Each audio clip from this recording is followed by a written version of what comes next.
Alright, what's up guys? My name is Zach, and today I am driving a 1987 Subaru XT GL-10. Up front is a 1.8 liter turbocharged flat 4, and down below is a 3-speed automatic transmission. Now I am super excited to be driving this XT because it is wacky, it is weird, it's turbocharged, and it's unlike anything we see on the roads today. So I am excited to bring this vehicle to you.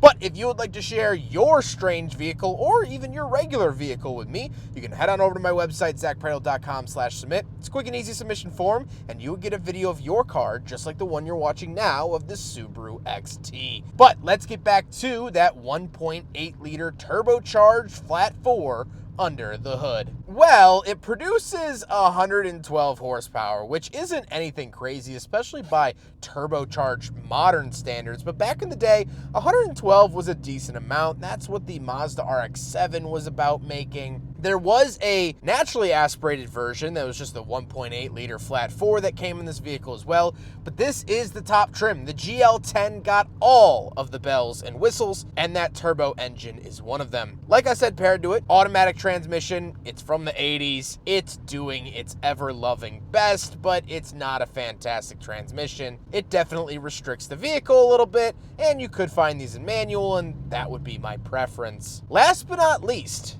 this is front-wheel drive. That's right, the Subaru XT could be found in all-wheel drive, but this is front-wheel drive. Driving a front-wheel drive Subaru is not something I often do because they pretty much put all of their eggs in the all-wheel drive basket, but back in 1987 wasn't the case. So how does it feel to actually drive the Subaru XT?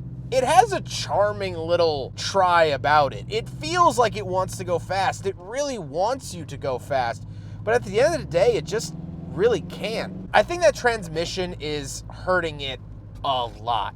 It doesn't want to downshift when I put my foot into it. For puttering around town, I don't think there's a cooler automobile you can do it in. It looks like a spaceship landed on top of a Toyota Camry and now I'm just driving it. It looks like an active car accident on wheels, but in the most charming, glorious way. And so it's understandable why the very next model year they actually dropped the turbo option and switched to the XT6, which got a 2.7 liter flat 6, which made 145 horsepower.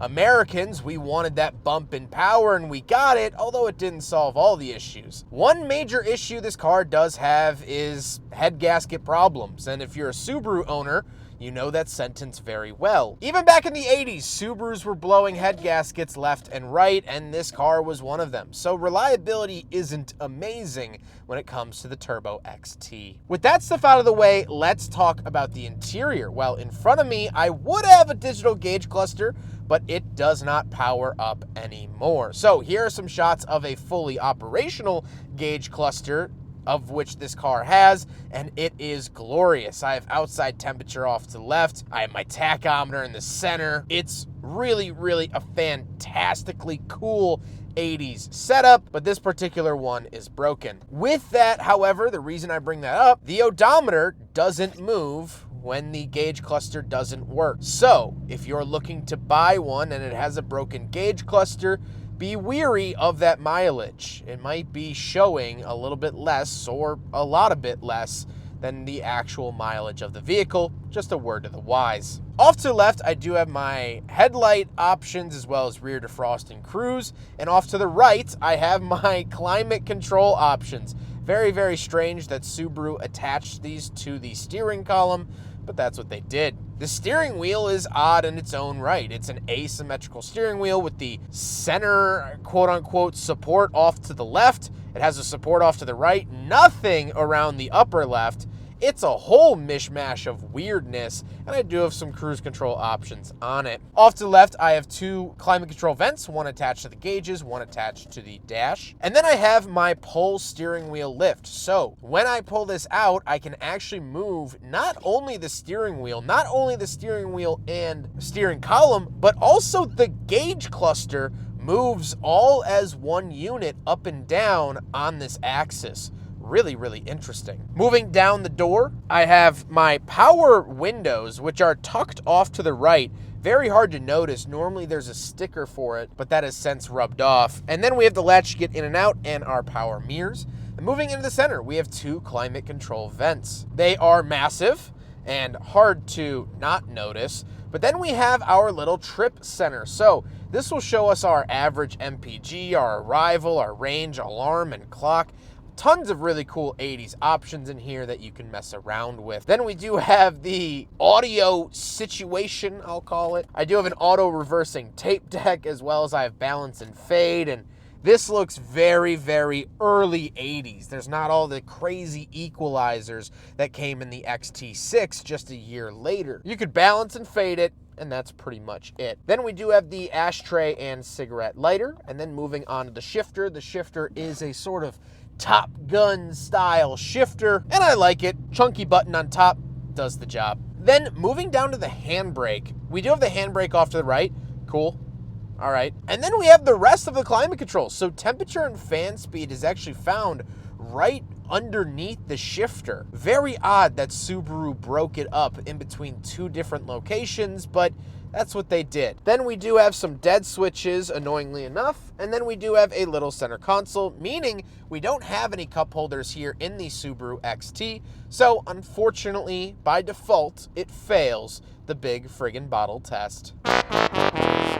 Now, the seats have a really cool checkerboard pattern to them, very, very 80s. This whole interior is a interesting shade of blue, again, very, very 80s. And overall, it's just so interesting to me.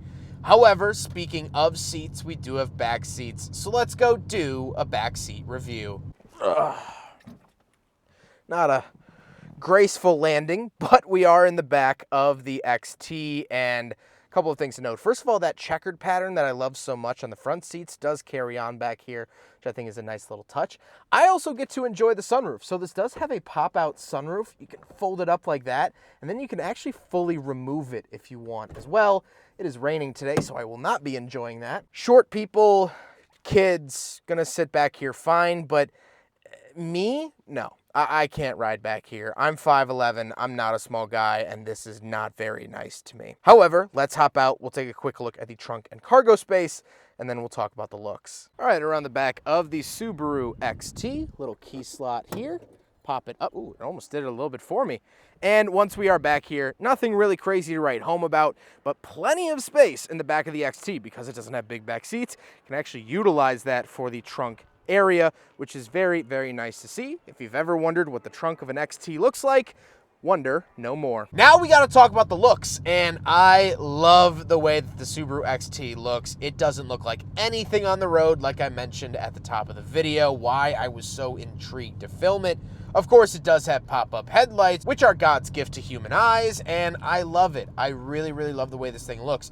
Nothing you pull up next to will look the same as this automobile, and that is very, very special. But with all of that being said, let's get on to my final thoughts. What do I think driving the Subaru XT from 1987? Well, I think it's incredibly cool. It has so many 80s weird quirks in here. This is quintessential boiled down the 1980s car culture in one car.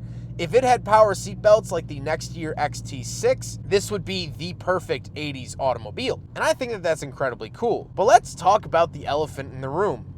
Why did this car flop pretty hard? Well, there's several reasons. First of all, that power, although it is turbocharged, not really getting out of its own way anytime soon. Which, there's a charmingness about it, but back in the day, for the same price, you could have gotten something that did get out of its own way. So that was a big detractor from this car. It's also weird and strange. It looks odd. It drives odd. It makes an odd noise. Has a weird snail-looking thing under the hood that makes choo-choo noises. It's not a sedan. It's not a family car, and yet it also has back seats. It's not a dedicated hardcore sports car. It's wrong wheel drive and only 2-wheel drive. It doesn't really make a lot of sense. So on paper, not a lot of people bought these. And you also have to factor in that Subaru wasn't very well known at this point. They hadn't had all of their success in the World Rally Championship that catapulted the WRX and the Impreza into the stratosphere. This was just a weird company building a weird car. And so this was the final model year of the just regular XT. They moved on to the XT6 for 1988. Although there was a 1987 and a half XT, but it's neither here nor there. They moved on, and the facelift of the XT also didn't sell well. But then they scrapped it all and started fresh and offered the SVX in the 1990s. And that also didn't sell well. I mean, Subaru was taking L after L after L with these cars. But that's kind of the charming bit about them. A failure in the 80s is very much a success in the 2020s. People are now seeking out the flopped vehicles of their youth because when they grew up, they wanted one, but they never made or sold enough of them, so they all went away, and now they're nearly unobtainium. Although they're not expensive, they're just hard to find. That's why Corvettes don't really matter to me, because they keep making new ones. There's always going to be a Corvette for me to buy one day, but that's not quite the case for the XT. And as of right now, Subaru doesn't offer anything even relatively similar to this car in today's market. So that's what makes this vehicle so special. It's a cornerstone, a slab of the 1980s. It's a reminder of what time used to be like and how that is no longer our modern idea. I hope you guys enjoyed the video. I hope you guys enjoyed looking at this beautiful XT from Chuck. Huge thank you to him and his son Carson for letting me take out their XT from 1987. Such an interesting look at what the heck Subaru was doing over 30 years ago. They've been absolutely awesome. I'm driving several of their XTs in their collection today, so you'll see those either in the coming months or they're already released, and you can find them on my channel either now or later. But I hope you guys enjoyed the video. Don't forget to rate the video, comment on the video, and subscribe if you really liked it. Take care, guys.